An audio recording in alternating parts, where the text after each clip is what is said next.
Este programa es para toda la familia, no contiene escenas de sexo ni violencia.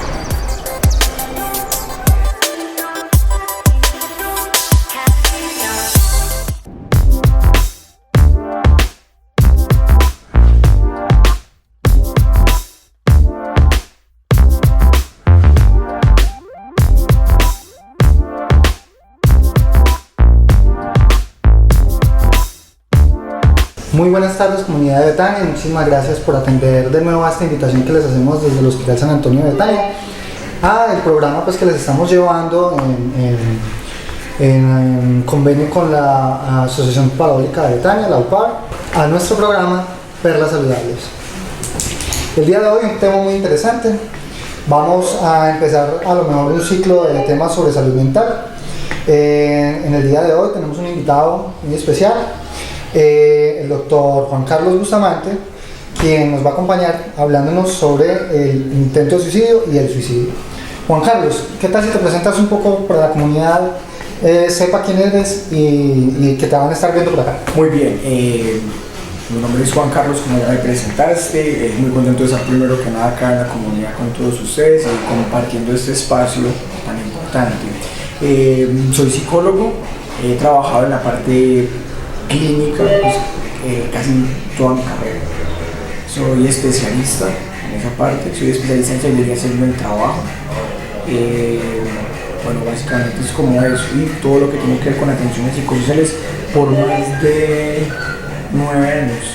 Bastante experiencia tienes, Juan, y qué bueno que nos acompañes de verdad pues en este trabajo tan importante que se está haciendo pues en el municipio pues y en el hospital para intervenir la problemática de salud mental.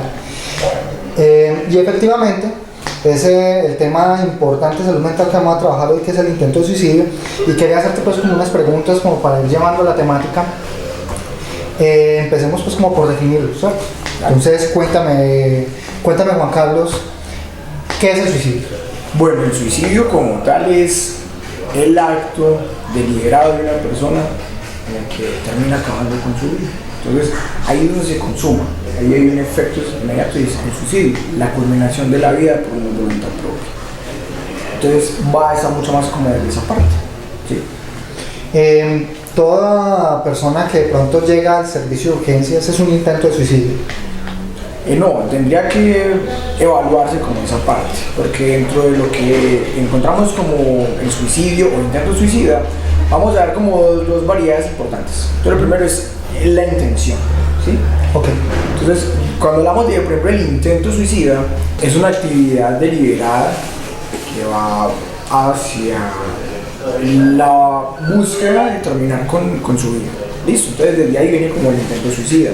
Este intento como tal tiene entonces una construcción, por ejemplo, la repetición en el pensamiento, ¿sí? Entonces, ¿cómo lo estoy pensando? ¿De qué forma lo estoy pensando? ¿Qué tanto lo estoy pensando? ¿De qué forma o qué es lo que estoy buscando que suceda con eso? Eso sería como la parte del intento, pero también dentro de ese mismo intento hay una situación importante y era lo de la idea, ¿sí? La idea suicida como tal no es un intento y eso es muy importante que quede claro, o sea, no es porque yo tenga la idea entonces es un intento. Puede ser una causa de atención prioritaria. ¿Por qué? Porque si yo tengo la idea de suicida, si tengo toda esa construcción allí, ya lo quiero hacer de esta forma, lo voy a buscar así, es importante como esa parte prioritaria. Porque hay que diferenciar entre lo que es la idea suicida como tal, la construcción, cómo lo voy a hacer, por qué lo voy a hacer y cuándo lo voy a hacer, a la idea de muerte, que usualmente nosotros hemos tenido como esas variables. Es decir, la idea de muerte es más como, ay, qué pereza, yo ya no quiero vivir, como una idea fugaz que tenemos. Y le puede pasar a uno en cualquier momento y no necesariamente quiere decir que uno está deprimido ni nada. Claro que sí, o sea, de hecho te puede pasar en cualquier momento de la vida, en un momento de felicidad, en un momento de tristeza, en un momento en que las cosas no salen como pensabas que iban a salir, ¿sí? Y ahí uno piensa, sabe que yo como que me quiero morir o era mejor estar muerto. Claro, o sea, esa sería una idea de muerte. Sería una idea de muerte, porque incluso ni siquiera tendría que estar totalmente ligado con un evento depresivo, ¿cierto? La idea, por ejemplo, de muerte. Me echó mi novia y qué pereza sin mi novia, era mejor estar muerto. Eso es una idea de muerte. Eso es una idea de muerte. ¿Y en qué momento eso se convierte entonces en una ideación suicida? se va convirtiendo en una idea suicida cuando usted ya empieza a ver que no es solamente como, yo quiero morirme, sino que usted ya empieza a ver que ya está pensando cómo hacerlo, ya está viendo hacia dónde quiere ir. Y hay una parte importante con eso, y es que las sensaciones y las emociones, los sentimientos que usted tiene le van a empezar a dar una clave para identificar esto. Es decir, siento una necesidad muy fuerte de empezar a terminar acabando con mi vida, y usted empieza a ver que hay una posibilidad de que el intento se construya ya de una forma mucho más lógica y en ese mismo proceso. O sea, que se haga. O sea, ya cuando la persona empieza a planear, por ejemplo. Empieza a planear, entonces de esa forma, el lazo así. Eso ya es una idea suicida. Eso ya es una idea suicida, que eso sí amerita evaluación. ¿Qué causas puede haber para que una persona considere que se va a suicidar? O sea, ¿cuáles pueden ser las causas del suicidio? Bueno, por ejemplo, hay un dato muy curioso y muy interesante. Normalmente el intento suicida siempre lo estamos nosotros llevando a la depresión, ¿cierto? Entonces está muy deprimido y se intenta suicidar, pero en sí una depresión profunda y fuerte a veces no nos lleva a eso. ¿Por qué? Porque es justamente cuando estamos bajando la depresión que intentamos suicidarnos. En una depresión normalmente, como la que tú ves de pronto en urgencias, la persona no le provoca hacer nada y no tiene la suficiente energía como para intentar hacerse daño. Entonces, cuando vemos que puede haber un intento, cuando la persona está cambiando y está bajando en su estado de ánimo. O sea, cuando apenas va a empezar a deprimirse, ahí puede de pronto pasar. Exacto, cuando está empezando como toda esa parte de la depresión. Es más, podemos pensarlo como una montañita, si me lo permite. Entonces pensemos una montañita, subimos y bajamos. Entonces, cuando estamos subiendo, apenas subiendo la montañita, pueden empezar a haber variaciones de comportamiento que van a decir que esa persona puede intentar suicidarse. O cuando está bajando, siempre va a mostrarnos como los efectos específicos ahí. Entonces usted va a notarlo justamente, o se va a dar cuenta a partir de los cambios que va teniendo en el comportamiento. Entonces sería como esa partecita importante. Entonces sería como causas la depresión, como causas situaciones familiares que estoy viviendo, Un cambio brusco en la vida. un cambio brusco en la vida, una pérdida de horizonte, no sé qué voy a hacer hoy, para qué voy a hacer las cosas, Pérdidas económicas. Por ejemplo, otra causa que podemos tener nosotros en cuenta frente al intento suicida es, por ejemplo, la depresión postparto, ¿cierto? ¿En qué consiste la depresión postparto? Que durante o después del proceso de gestación, por cambios emocionales que la persona no logra manejar, empieza a aparecer una idea suicida o una idea de heteroagresión que también se puede dar, o sea, hacia mí o hacia el bebé o hacia los demás, que también entra como una forma de agresión, de lastimar. Listo, que es justamente como lo que tenemos que tener en cuenta desde aquí. Bien.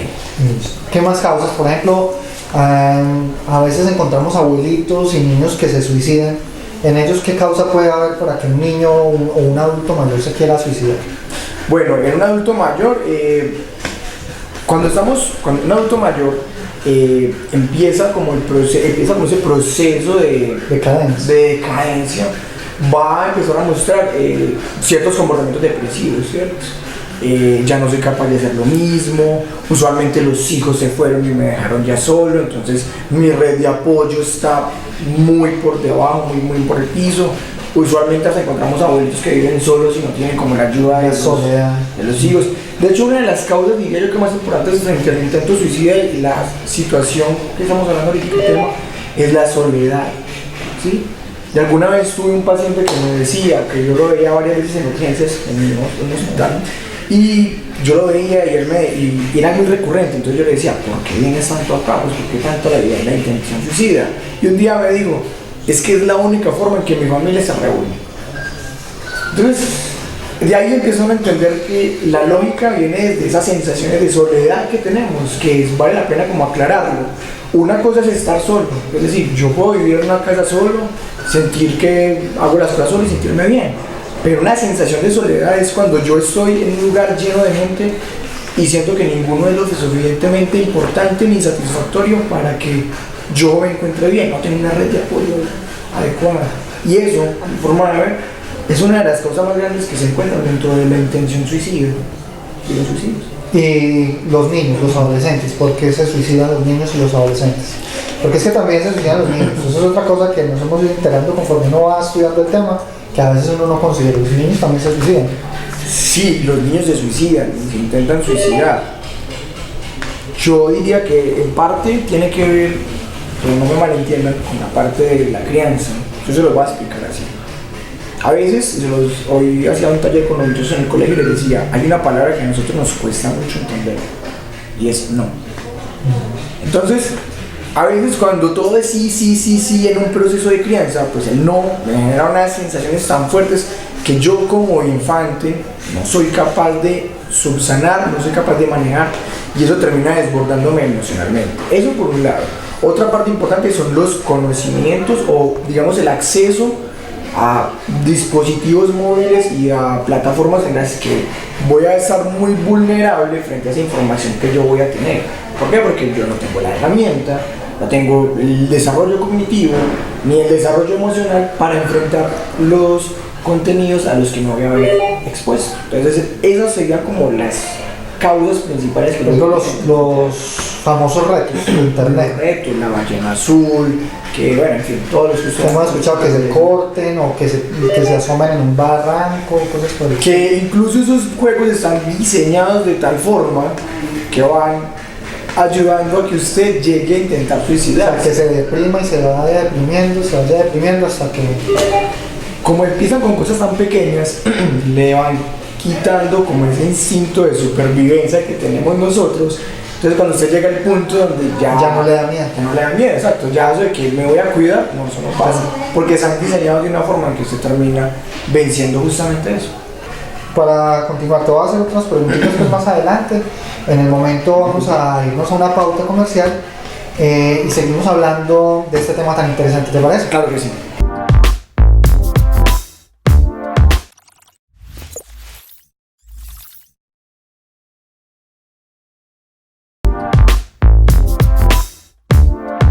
Bueno, Juan Carlos, regresamos. Vamos a continuar entonces este tema tan importante y te voy a hacer unas preguntas, como empezamos pues la temática para ir dirigiéndole y que le quede muy fácil de comprender a la comunidad televidente. Estamos hablando de niños y adultos mayores que se ven afectados por esta dificultad del intento de suicidio, ¿no? Toda esta problemática. La pregunta que te quiero hacer es, ¿desde qué edades y hasta qué edades puede pasar eso? No hay un rango de edad. Yo diría que, bueno, a un bebé pues sí es muy complejo que le pase eso, pero yo diría que fuera pues, de esa edad no hay un rango específico. ¿Por qué? Porque nosotros somos seres sintientes y durante todo el proceso de las sensaciones, los sentimientos y todo lo que vamos a vivir, pues estamos expuestos a que tengamos una situación que nos desborde emocionalmente y de ahí puede empezar a pasar como todo eso. Sin embargo, también hay unas edades en las que uno es más susceptible, ¿cierto? Hay unas personas, unos rangos de edad que tienen mucho más riesgo para presentar el suicidio. En tu experiencia, Juan, ¿quiénes son como los más afectados? Los adolescentes, normalmente son los adolescentes. ¿Por qué se dan? Por los cambios emocionales que están teniendo, los cambios físicos que están teniendo, los cambios hormonales que están teniendo, y además porque es un paso muy extraño porque ni soy un niño ni soy un adulto. Entonces ese choque genera unos cambios muy fuertes en ellos, además de esa relación que construyen a veces, en algunos casos muy distante con sus familias, y en otros casos también esa relación tan compleja que se desarrolla desde el amor, ese enamoramiento, esa relación de pareja, esos rompimientos, genera mucho eso. Sí. Y también yo pienso que es que, como también lo hablabas ahorita desde la crianza, el no. También los adolescentes reaccionan muy mal a ese no de los papás, ¿no? Claro, y no es solamente a ese no de los papás, es también a ese no de mi exnovio, es a los no en general. Yo lo decía hoy en el colegio, ¿qué hacemos cuando nos dicen no? ¿Y cuál es no? No quiero estar con usted, no quiero que usted haga esto, no le voy a dar permiso para que salga a la calle, ¿sí? Entonces esa palabrita genera un montón de sensaciones en los adolescentes que termina desbordándolos justamente allí. ¿Por qué? Porque muchas veces no sabemos cómo manejar esto y muchas veces dentro del proceso de crianza se nos olvida decirnos no. qué? Porque es muy importante que en un proceso de crianza a uno de vez en cuando así se tengan las posibilidades, se tenga la forma, y me digan que no. Que me tengo que ganar las cosas. Sí, o que simplemente tengo que aprender también a frustrar. Y que no siempre lo va a tener. Claro, eso es muy importante. Bueno, Juan. Y de pronto, para el grupo familiar o bueno, para la comunidad que nos está viendo, ¿existe una manera de saber si una persona está en riesgo de suicidarse? ¿Hay síntomas? ¿Hay algo que uno pueda decir, nos va a pasar esto? O Sí. sea, Sí, yo creería que uno de los síntomas más importantes es mirar los cambios de estado de ánimo. Cuando una persona hace algo diferente de lo que usted normalmente va a esperar, usted tiene que empezar a prender sus alarmas. Algo diferente como que le fascinaban las motos, tenía una moto que la cuidaba demasiado, de un momento a otro la vendió y empezó a regalar la plata. Eso es una señal de alarma. Cuando de un momento a otro empezó a despedirse de todo el mundo, eso es una señal de alarma, ¿sí? Pero entonces para eso es una parte importante, para poder que esas señales de alarma sean identificadas, se necesita conocer a la persona, y eso genera también esta situación allí, es cómo están esos lazos familiares construidos y de qué forma es la relación que están teniendo allí, y eso es muy importante para poder identificar. Yo diría que básicamente es eso, saber quién es y saber cómo está cambiando.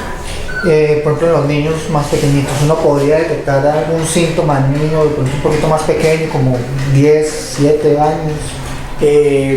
Mucho tiene que ver es con la forma en la que juegan. Es muy importante mirar, más allá de lo que hablan los niños, que es muy importante también verlo, es la forma en que representan sus juegos, ¿sí?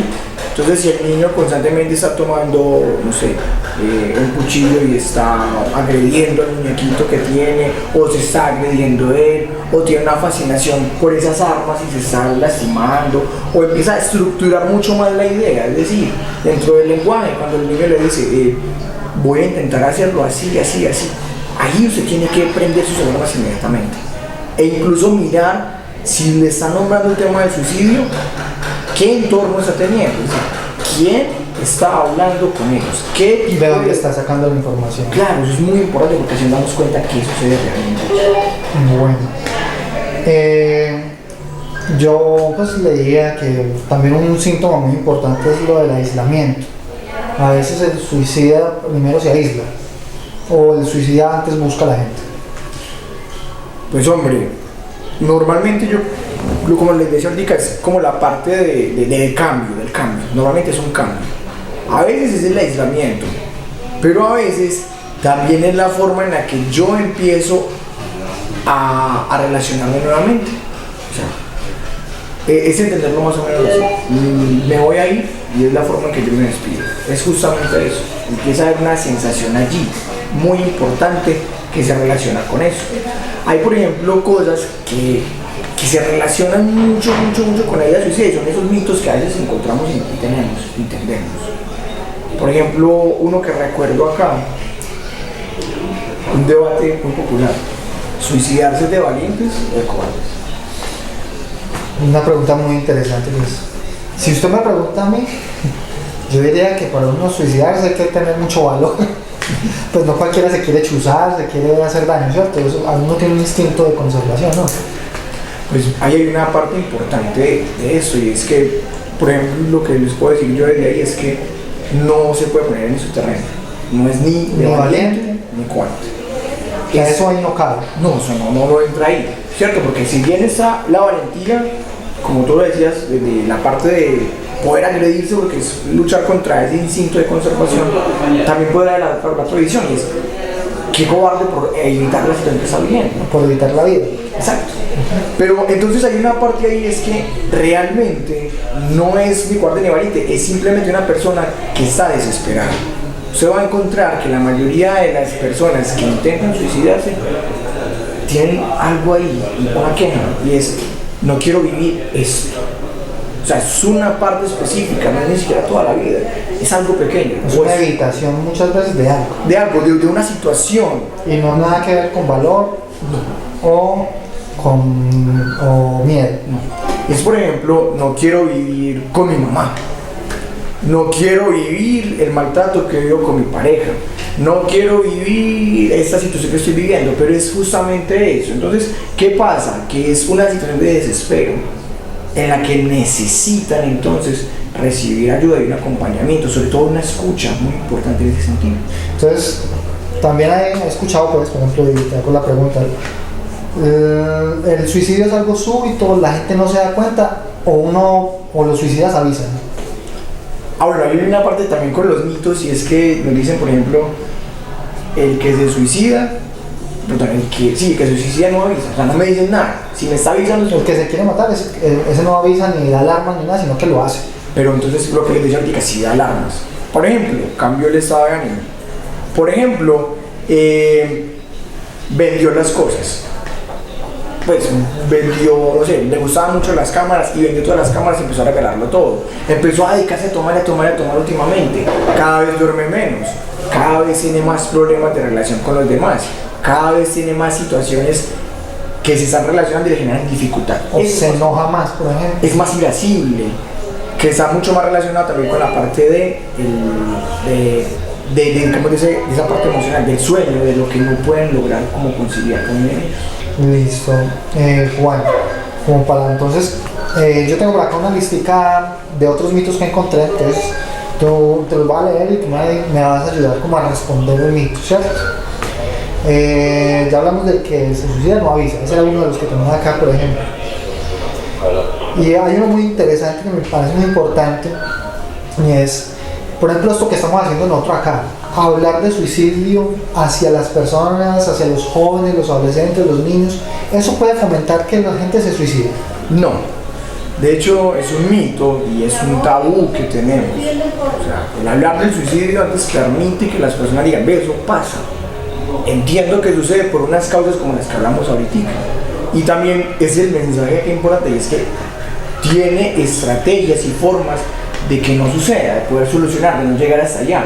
Tiene una red de atención que le puede ayudar, tiene toda la parte hospitalaria, tiene un montón de argumentos que pueden estar allí. Entender que es solamente también una parte específica muchas veces de la vida que va a estar allí. Entonces es muy importante. Hay otro mito, y me parece también muy importante, y es porque, bueno, muchas veces y para la mayoría de las personas, y ahí es donde de pronto hay un estigma social, creen que el que se suicida siempre es un enfermo mental. O sea, si yo hice un intento de suicidio es porque yo estoy loco, es porque tengo problemas mentales graves, o una persona completamente sana, mentalmente hablando, en un momento de su vida puede intentar suicidarse. La realidad es que el grueso de la población que se intenta suicidar, pues como que la mayoría, sí. Que sí tiene algunos problemas de salud mental. Sin embargo, no quiere decir que entonces el resto no, y no es un porcentaje tampoco tan alto que vamos a separar el uno del otro, no. Hay intentos suicidas que se dan en personas, si queremos llamarlos normales, que no tienen ningún tipo de diagnósticos psiquiátricos ni ningún tipo de diagnósticos de base. ¿Por qué? Porque simplemente me ganó ¿qué? La impulsividad, me ganó ¿qué? El enojo, me ganó o el momento de la vida difícil. Claro, el momento me llevó a eso y terminé suicidándome, haciéndome daño a mí mismo. Entonces de ahí viene como esa parte importante como de... Excelente. Bueno, Juan, ya estamos terminando pues el programa. Quisiera como que le dejáramos un mensaje muy importante a la comunidad. Pues ya hablamos un poquitico de los signos de alarma y de esto, pero entonces, si de pronto yo como papá, como esposo, como amigo, como hermano, estoy sospechando que mi ser querido está corriendo ese riesgo de hacerse daño, de intentar suicidarse, ¿qué debo hacer? Yo le recomendaría hablar. ¿Con quién? Por tanto, con él. Claro, es hablar principalmente con él. ¿Cómo estás? ¿Cómo va todo? ¿Qué ha pasado? O sea, interesarse por la vida de la persona. Si la persona incluso le dice que se va a intentar suicidar, no le pregunte por qué, es una sugerencia que le doy. Haga una pregunta que es un poco más profunda. ¿Para qué quiere hacerlo? ¿Por qué? Porque los por qué tal vez los nombramos todos acá. Pero el para qué es esa razón individual que me lleva a mí a tomar esa decisión. Y ahí es donde se puede empezar a tener una ayuda de verdad. Puede empezar a apoyarse en quién? En la parte hospitalaria, todo lo que tiene que ver con la ese hospital. Entonces, dependiendo como hablamos ahorita, si es una idea suicida, Entonces mirar si con consulta externa. Si es un intento suicida o si ya está estructurada la intención, pues hablar por consulta. Si no, pues mirar otras alternativas que incluso pueden estar muy relacionadas con el municipio y que pueden presentarnos algún tipo de ayuda de allí. Y de pronto como familiar, llevar, si yo estoy digamos muy seguro, me llevo a la persona por urgencias, por ejemplo. Sí, si usted tiene una idea estructurada, es más, si por ejemplo usted lo coge ya con el cuchillo en la mano, ya lo piensas. O sea, es como lo más específico que puedo hablar. Juan, te agradezco mucho por la participación en nuestro programa. A ustedes, queridos televidentes, muchísimas gracias por acompañarnos el día de hoy en este tema tan importante. Los invito nuevamente, ya saben que los viernes vamos a seguir trayendo estos temas de salud para nuestro programa Perlas Saludables. De nuevo, muchísimas gracias a UPA de Televisión por darnos el espacio. Y bueno, no es más, los esperamos el próximo viernes a las 6 de la tarde. Esperamos de ustedes pues que nos recuerden y nos tengan en su corazoncito para los próximos programas. Y bueno, hasta luego. Juan Carlos, muchísimas gracias. A ti, hasta luego, que estén muy bien.